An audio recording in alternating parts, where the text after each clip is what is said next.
Bandung, kota kreatif, kota anak muda. Kafe estetik, outfit mahal, dan gaya hidup update jadi pemandangan biasa. Tapi di balik semua itu, ada tekanan yang sering terlupakan. Rasa takut ketinggalan, gaya hidup yang dipaksakan, standar sosial yang terus naik. Benarkah itu hidup mereka? Atau hanya citra yang harus terus dipertahankan? Di era media sosial, tidak update bisa terasa seperti tidak eksis. Satu swipe, satu story, cukup untuk membuat kita merasa tertinggal. Tanpa sadar, kita membandingkan diri lagi dan lagi. Dan perlahan, kita mulai mengajar standar yang bukan milik kita, tapi milik algoritma. Dari segi bahasa sendiri kita sudah tahu ya, FOMO itu fear of missing out gitu. Jadi ini tuh kalau di dalam psikologis ini tuh merupakan sebuah kecemasan, ketakutan yang dialami setiap orang, bukan karena takut gak update mengenai media sosial, tapi takut juga akan kehilangannya misalkan relasi sosial dan lain-lain gitu. Nah, kenapa sih ini tuh bisa terjadi? Terutama marak di kalangan remaja ya. Ini karena di dalam otak remaja ini ada yang namanya prefrontal cortex gitu ya. Jadi prefrontal cortex ini yang mengatur emosional remaja yang ternyata di usia remaja itu belum berkembang secara baik.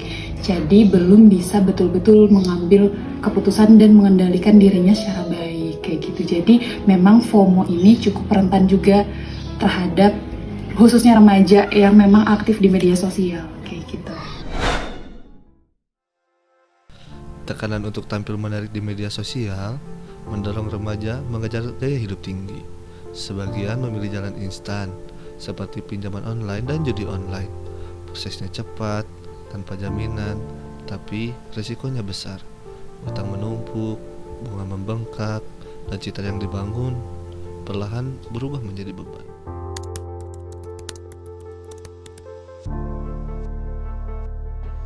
Awalnya sih kan iseng ya, saya cuma pengen beli skincare atau tas-tas yang lagi rame gitu di medsos. Terus kayak mikirnya nanti juga bisa dicicil, tapi lama-lama makin sering karena lihat feed IG temen tuh pada bagus-bagus, jadi ngerasanya ketinggalan aja. Semenjak tahun 2022-2023 pas saya masuk SMA, awalnya saya jadi ketagihan main judi online sama teman-teman. Biasanya buat patung-patungan minuman keras.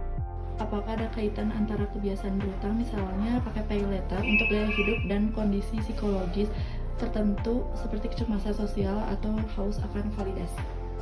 Oke. Ini sebetulnya lingkaran yang kalau misalnya kita hubung-hubungkan itu ada hubungannya ya gitu. Yang pertama karena dirinya merasa cemas gitu ya, karena dia ngelihat lingkungan sekitarnya itu penampilannya mewah, terus kulitnya mulus dan lain-lain, itu menimbulkan kecemasan dirinya sendiri gitu ya. Ketika dia merasa berbeda dengan lingkungannya, dia merasa cemas dan kurang akan validasi. Akhirnya karena kebutuhan akan validasi ini gitu ya, dimana dia merasa terancam ketika dia berbeda, dia butuh suatu defense mechanism atau coping mechanism buat dirinya sendiri. Nah, ini nyambung dengan pay later mungkin yang marak di zaman sekarang, atau berhutang, entah itu berhutangnya ke temennya atau berhutangnya ke pay later gitu ya. Nah, ini sangat berhubungan sebagai apa? Sebagai langkah coping mechanism. Karena dianya merasa cemas, ngerasa takut tidak divalidasi, ngerasa berbeda, dan dia merasa itu sebuah ancaman, pada akhirnya dia merasa perlu membeli barang-barang itu menyamakan gaya hidupnya dengan orang lain, dengan lingkungan sosial gitu ya, karena ingin divalidasi. Akhirnya dia berhutang, akhirnya pay later, yang pada akhirnya ini menimbulkan, ini bukan menyelesaikan masalah gitu ya, tapi menyelesaikan masalah dengan masalah gitu. Karena kondisi kayak gini itu bisa tidak hanya merusak kondisi finansial, tapi merusak psikologis juga, ya aspek psikologis seseorang, karena nantinya dia jadi kepikiran gitu, yang mana ini bukan sebuah solusi juga gitu. Jadi malah menjadi lingkaran setan yang berputarnya di situ-situ aja gitu, yang mana ini merupakan dampak juga dari FOMO, dari ketakutan tidak divalidasi, ketakutan ketika dia berbeda itu menjadi sebuah ancaman. Makanya dia ingin menyetarakan gaya hidupnya dengan yang lainnya dengan cara berhutang. Pay later tadi.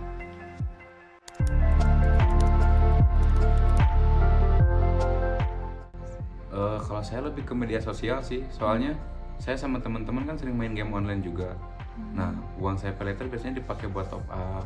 Kalau pada saat posisi saya di SMA yang umurnya 18 tahun itu pastinya ada banyak tekanan ya. Jadi kita dapat penghasilan yang mentok-mentok dari bakal doang lah. Apa dampak tekanan sosial untuk selalu terlihat sempurna di media sosial maupun kehidupan nyata terhadap kesehatan mental remaja? Oke, dampaknya ini cukup banyak gitu ya. Pertama itu tentunya kita stres ya, gitu. Kalau misalkan kita terus-terusan melihat media sosial sebagai acuan. Setelah itu anxiety atau bisa jadi kita kehilangan kepercayaan diri gitu. Kenapa ini bisa terjadi? Karena ketika kita melihat di media sosial itu banyak sekali standar-standar yang akhirnya nggak realistis atau nggak masuk akal. Misalkan kulit yang mulus, terus hidup yang mewah, kayaknya sempurna, sangat ideal gitu. Yang itu menjadikan kita secara terus-menerus itu pengen seperti itu dan ingin menunjukkan citra diri yang seperti itu juga di media sosial. Padahal kan memang di media sosial itu tempat yang memperlihatkan sesuatu yang baik-baik gitu ya. Gak mungkin dong kita memperlihatkan sesuatu yang buruk-buruk gitu ya. Nah itu dia yang terus-menerus membuat mereka itu ingin seperti itu, ingin mendekati standar idealnya, yang mana itu dampaknya condongnya dia menjadi stres, anxiety kalau misalkan memang mereka sebetulnya belum mampu tapi mereka ingin terus-terusan memproses dirinya untuk terlihat tampil ideal, yang mana itu menjadikan dirinya dengan diri sendiri itu bisa jadi renggang hubungannya kayak gitu.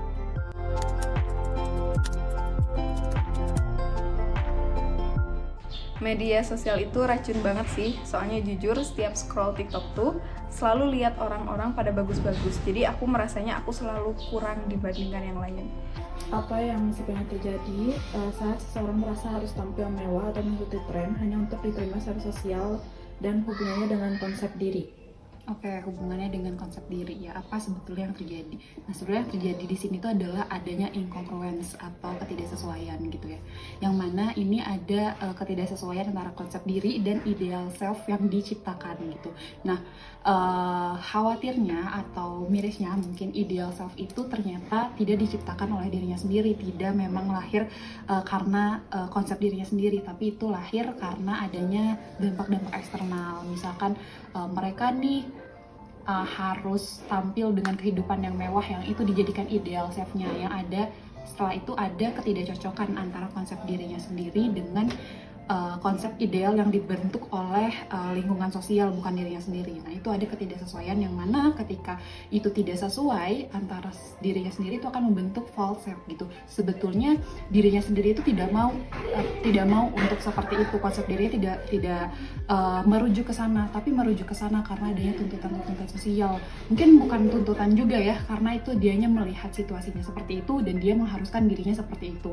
Dia jadi memiliki pandangan bahwa ideal diri manusia itu seperti itu, padahal nyatanya tidak. Jadi ada ketidaksesuaian yang mana itu menjadikan seseorang jadi false self gitu ya, jadi diri yang palsu gitu, karena itu tidak sesuai dengan kondisi dirinya gitu. Itu hanya kondisi ideal yang diciptakan oleh kondisi eksternal gitu.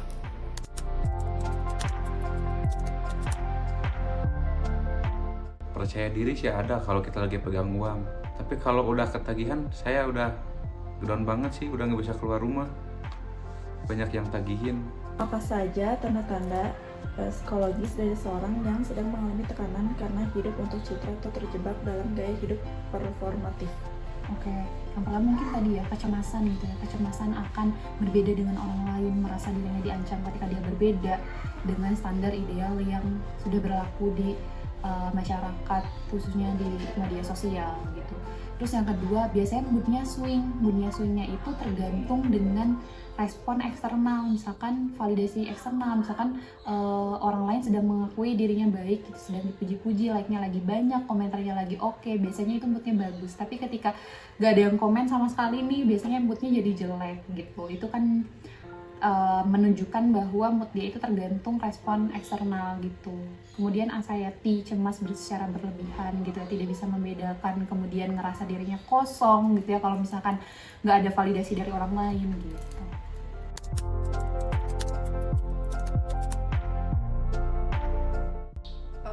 Kalau soal nyesel sering sih, tapi aku juga takut banget kalau misalnya dikucilin gitu di tongkrongan.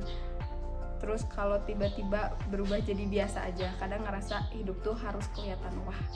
Bagaimana kita bisa membedakan antara kebutuhan untuk tampil baik dengan dorongan semua akibat tekanan dari sosial maupun itu digital?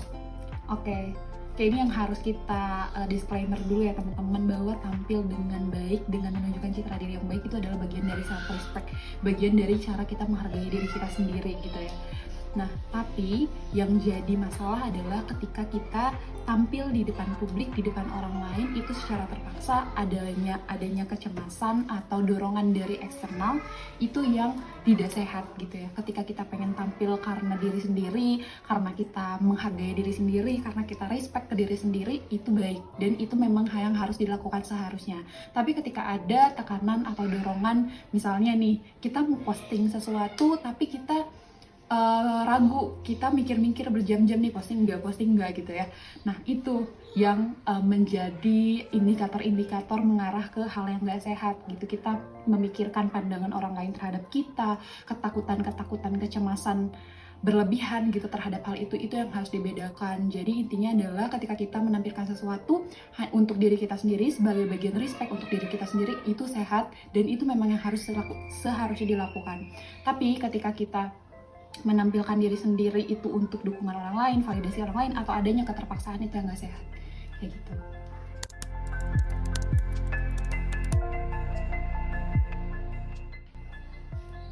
Bagaimana peran lingkungan kampus, teman sebaya, dan keluarga dalam mencegah remaja terjebak dalam gaya hidup palsu dan FOMO?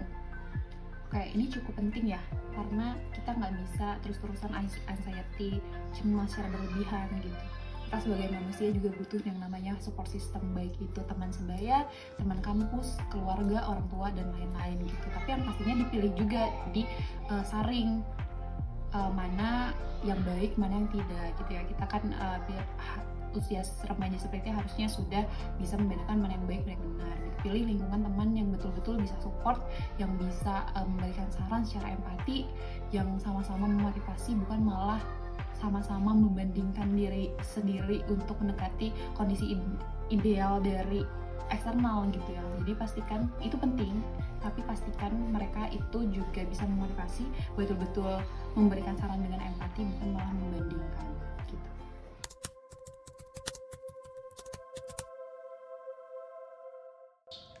Aku pengen banget bilang ke teman-teman kayak nggak apa-apa, jadi biasa aja. Gak semua hal juga harus diposting, gak semua juga tren yang harus diikutin. Yang penting nyaman aja sama diri sendiri, jangan sampai terlihat oke, tapi malah ngelukain diri sendiri ke depannya. Kalau gunain pay letter atau uang pinjaman semacamnya, lebih baik kalau darurat. Kalau untuk hal-hal yang tidak penting mungkin jangan dulu deh. Yang sudah merasa lelah, cemas, atau depresi karena tekanan sosial, apa langkah yang bisa dilakukan untuk memulihkan diri? Oke, yang pertama adalah sadari, akui, dan validasi gitu. Jadi tubuh kita tuh pintar teman-teman. Jadi dia tuh akan mengirimkan sinyal gitu ya. Kalau misalnya kita lagi cemas, kita lagi stres, secara otomatis tubuh kita akan memberikan sinyal ke otak kita kalau dia tuh bilang kalau kita lagi stres, misalkan lagi cemas, tubuhnya bergetar. Nah, itu akui, itu jangan denial. Misalkan teman-teman pura-pura dikuat-kuatin, makanya ini bukan stres nih, ini bukan cemas nih gitu. Nah, itu nggak apa-apa kok teman-teman untuk memvalidasi hal-hal itu. Yang pertama itu sadari, akui gitu ya, secara sadar bahwa teman-teman lagi ngerasa stres, anxiety, cemas, dan lain-lain. Yang kedua, hindari hal-hal atau stimulus yang membuat teman-teman ini stres, misalkan media sosial atau teman yang suka banding-bandingin gitu, yang pada akhirnya bikin kita ngerasa FOMO. Nah, itu hindari. Kalau bisa, kalau mau ditutup dulu sosial medianya, itu nggak apa-apa, it's okay. Yang ketiga, tadi ya, nyambung ke dukungan teman-teman gitu. Silakan teman-teman untuk cerita, curhat ke orang yang benar-benar dipercaya. Karena ketika dengan kita hanya didengarkan oleh orang lain, itu bisa menurunkan kadar kecemasan kita, bisa meningkatkan ketenangan kita. Jadi silakan cari orang-orang yang dipercaya, bisa keluarga, orang tua gitu. Silakan curhat. Barangkali mereka nggak hanya bisa mendengarkan, tapi bisa juga memberikan saran. Lalu keempat ya. itu silahkan teman-teman bangun rutinitas yang baik, tidur yang cukup, karena ketika teman-teman kurang tidur itu juga bisa bikin stres, bisa bikin cemas gitu ya. Kemudian makan yang benar, makan makanan yang sehat itu silakan dilakukan. Yang kelima, kalau misalkan hal-hal itu masih muncul, teman-teman boleh silakan cari bantuan profesional seperti psikolog, psikiater dan lain-lain.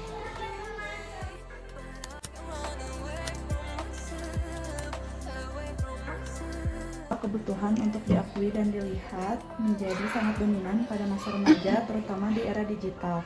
Apakah ini berkaitan dengan perkembangan otak atau tahap psikososial tertentu?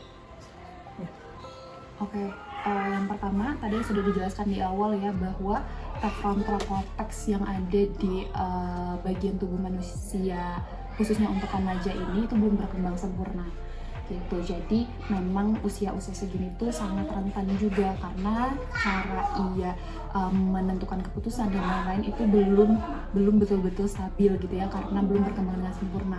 Yang kedua, secara neurologis dopamin remaja ini sangat sensitif dengan reward gitu, dengan reward sosial. Mungkin kalau di Instagram itu ada view, likes gitu ya, jumlah view, jumlah followers gitu ya, yang mana secara sosial sendiri gitu ya, ini tuh bisa dikatakan istilahnya mungkin kayak narkobanya psikologis gitu ya. Ini jadi ketagihan kalau misalkan viewsnya baru segini gitu, menimbulkan rasa cemas dan lain-lain, karena kita di usia remaja ini secara neurologis itu sangat sensitif dengan dopamin seperti reward gitu ya. Jadi bisa di analogikan dengan view, kemudian followers, like gitu, yang mungkin pada sayangnya di era digital sekarang itu pengakuan seperti itu tuh tidak berlangsung atau bertahan lama gitu ya, karena terkadang ketika kita posting ini like-nya banyak, posting hal yang lain gitu like-nya juga sedikit. Nah itu tuh tidak terjadi secara menetap gitu, yang mana pada akhirnya ini bikin seseorang atau bikin remaja gitu khususnya mencari terus-terusan gitu, karena dia sedang mencari identitas jati dirinya sendiri gitu, terus-terusan menginginkan hal itu. Jadinya dia terus-terusan berusaha untuk konten apa lagi ya yang bisa menaikkan gitu ya, ini kayak orang lain gak suka deh sama gue gitu, nggak like-nya sedikit dan lain-lain. Itu yang pada akhirnya disayangkan di era digital sekarang itu seperti itu gitu.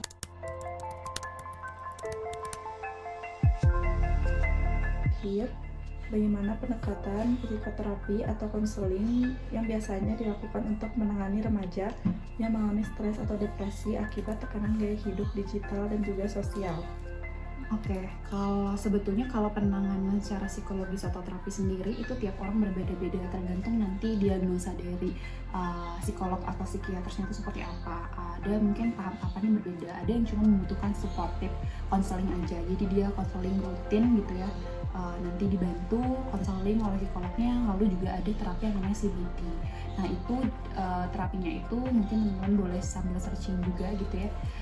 Itu terapinya itu dengan cara mengganti pola pikir negatif itu dengan hal-hal yang positif kayak gitu. Atau mungkin ada terapi-terapinya lainnya, kalau misalnya udah masuk ke diagnosa lain yang udah akut gitu, mungkin itu bisa ditindak secara lanjut, apakah dia diberikan obat dan lain-lain seperti itu.